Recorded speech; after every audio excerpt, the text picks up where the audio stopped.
Hey guys, what's up? I'm Zach from Zarin Guys Records. I have a new video for you guys today. Today I'm going to be showing you my vinyl collection so far.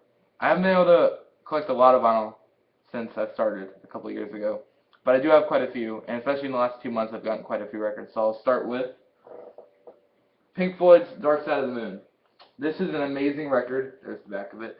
Obviously one of the greatest records of all time, and the second best-selling album of all time with over, I think, 50 million records sold alone. Here's the gatefold. This is not my favorite Pink Floyd album, but it is one of them, definitely. It's in the top 5, of course, but it's amazing, definitely.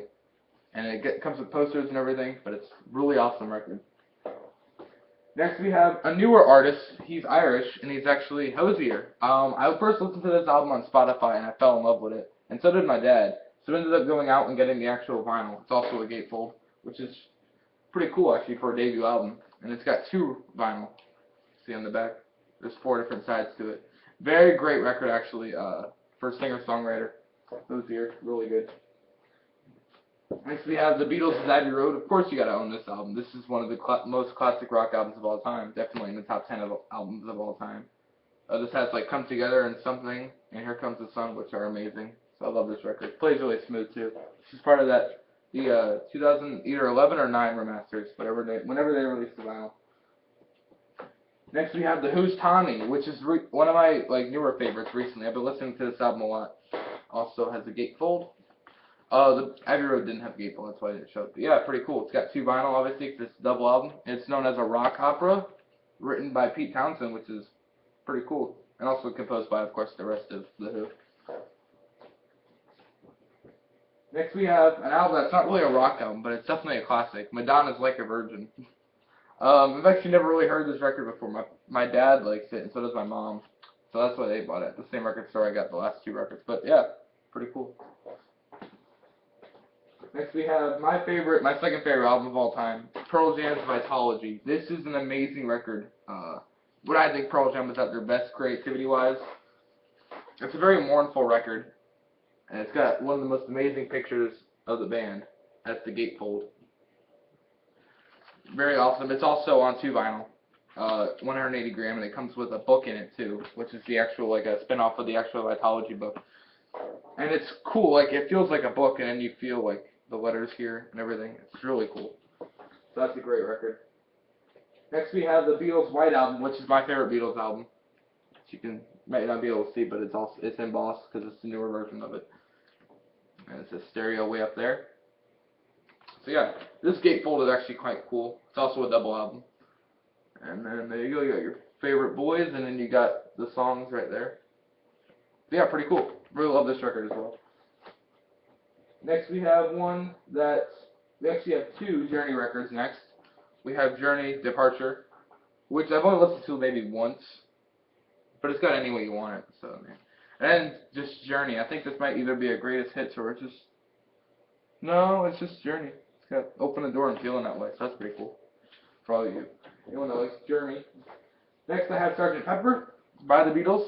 One of the greatest psychedelic albums of all time, obviously. I think one of the first 2 that was actually broke mainstream. Also another amazing gatefold picture. Your favorite Beatles. Yeah. Really colorful, I really like it. And of course the back has all the lyrics. It's one of the first vinyl albums to ever have lyrics on it. Next we have the Beatles' Let It Be, which is actually a pretty great record. It's not my favorite Beatles one, obviously the White Album is, but it's still pretty cool. It's also got a gatefold. Most of the records I have do have gatefolds. Yeah. And it's on 1 vinyl. Pretty cool. A used copy, but it still plays great. Still plays great. Next we have Nirvana's Bleach, which is actually the first vinyl album I ever got. I really like this album. It's not my favorite Nirvana one. It's probably my least favorite out of the 3, but it's still great, and I thought it'd be great to start off with because it's got that punk rockish feel to it, and that's always nice to hear on vinyl. Next we have one of my favorite 90s albums, definitely in the top probably 3, but next to Vitalogy and probably Nirvana's In Utero. The Smashing Pumpkins' Siamese Dream. This is an amazing, amazing album. Now that I think about it, Melancholy and Infinite Sadness is good too. I don't have that on vinyl. So for the albums I have on vinyl, this is one of my favorites. Another gatefold as well, and it is on 2 vinyl. This is a fantastic record. This is the remastered, as you can see. The album cover is definitely different with the purple and the orange glare on it and everything. But it's a really amazing record. You guys should definitely hear it. Definitely really cool, like hard rock and hard driven. And the '93, I believe, is when it came out. Next, we have a hip hop album, which is actually one of the classic ones. I have something behind that. We have the Paul's Boutique by the Beastie Boys. This is actually a really good album. I don't even like rap or hip hop that much, but it's still really good. It's actually got quite an amazing gatefold. You open it, it goes like this.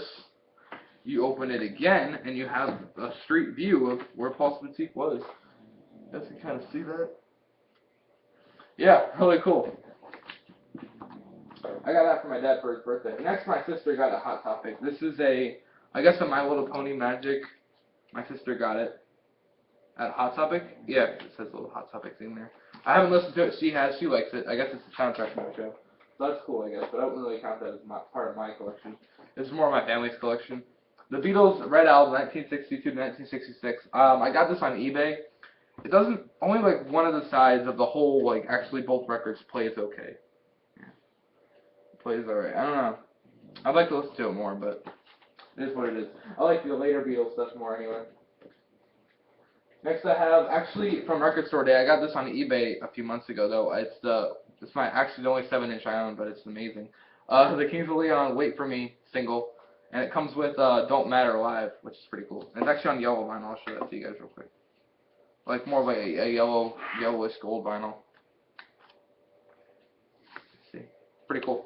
And it's in this little sleeve. So yeah, really cool for a 7-inch. The live version is probably my favorite song on this whole album, or the whole single. All right, next we have the Beatles love songs. My grandma got this for me. She sent it to me in the mail. It's actually really cool. It's got all their best love songs on it. It comes with a book and everything. And it's also in our gatefold with the Beatles. I think it's the same cover on the front, just larger, obviously. Like that. You got all the songs on the back. It has like, something. You're gonna lose that girl. I'll follow the sun yesterday. P.S. I love you. You gotta hide your love away. Really good album actually. If you just wanna chill out, and listen to some Beatles. Billy Joel, 52nd Street. I've listened to this maybe once or twice. My dad likes it a lot though, but it's apparently one of his most classic albums. Pretty cool. I got that at Goodwill. I got quite a few of these at Goodwill actually.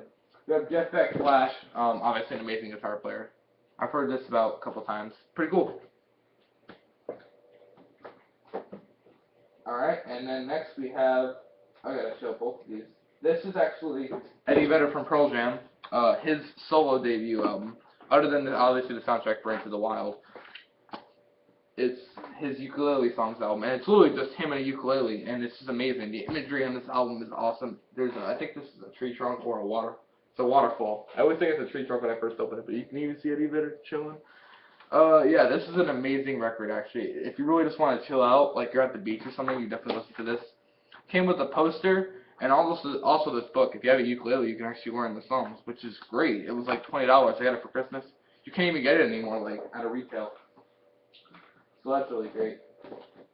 Next we have obviously a super classic 80s album, Born in the USA by Bruce Springsteen. This is great, obviously. It's just Bruce Springsteen. Yeah, it was only like 99 cents at Goodwill, so that's pretty cool.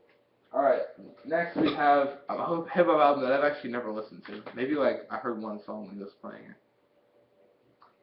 It's Boot Camp. The Click? The Chosen Few? I'm not really sure. But yeah, there's that. If you guys know what that is.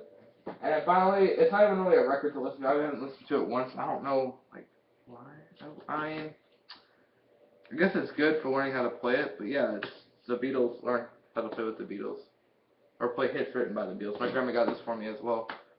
And it doesn't even have a sleeve. It's just a record thrown in there, so all you know is it's got some scratches on it. It's not even that great condition, but I guess it's still pretty cool to have.